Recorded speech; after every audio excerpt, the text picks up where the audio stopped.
Bagay sa basurahan. Ito ang pahayag ng liderato ng Senado sa inilabas na minority report ni na Senador Rodante Marcoleta at Senador Amy Marcos hinggil sa investigasyon ng Blue Ribbon Committee sa flood control scandal.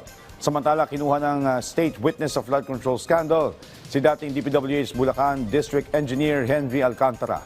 Si Luisa Erispe sa detalye. Sa basurahan ang bagsak. Ito ang buwelta ni Senate President Pro Tempore at Blue Ribbon Chairman Panfilo Lacson hinggil sa minority report na inilabas nila Senator Rodante Marcoleta at Senator Amy Marcos kaugnay ng investigasyon ng Blue Ribbon Committee sa flood control scandal.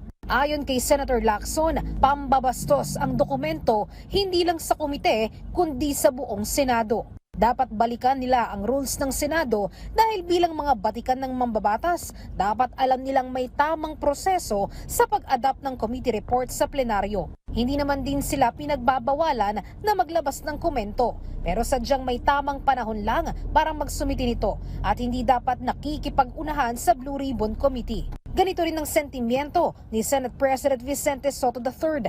Piraso lang ng papel at pang-media lang ang umano'y minority report. Bukod sa hindi dumaan sa tamang proseso, hindi rin tama na isinumite ito sa kanyang opisina.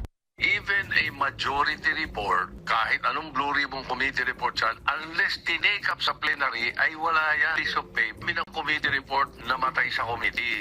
Ito may office, then official. Kasi dapat magsasubmit ang minority report sa pagkatapos ng committee report, isasubmit yun doon sa Bills and Index, hindi sa akin.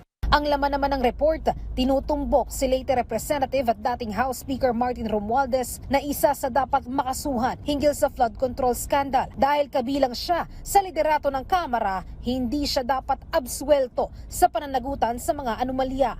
Kasama din ang 17 pang kongresista na binanggit na mga diskaya na dapat imbestigahan. Damay din sina dating Senator Bong Revilla, Senator Joel Villanueva at dating Senator Nancy Binay. Pero si Senator Risa Hontiveros sang-ayon naman sa opinyon ng minorya. Leadership has greater responsibility and kaya rin sinimulan at ipinagpapatuloy ng Blue Ribbon ang investigasyong ito. So that principle is shared among all the members and of course the leadership of the committee.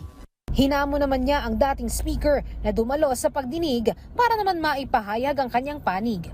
Samantala, sa ngayon, si Curly Discaya na lang ang nakakulong sa Senado dahil kinuha na ngayong araw ng Department of Justice si Henry Alcantara na nakalusot bilang state witness sa flood control scandal. Nakasuot ng hard hat at bulletproof vest.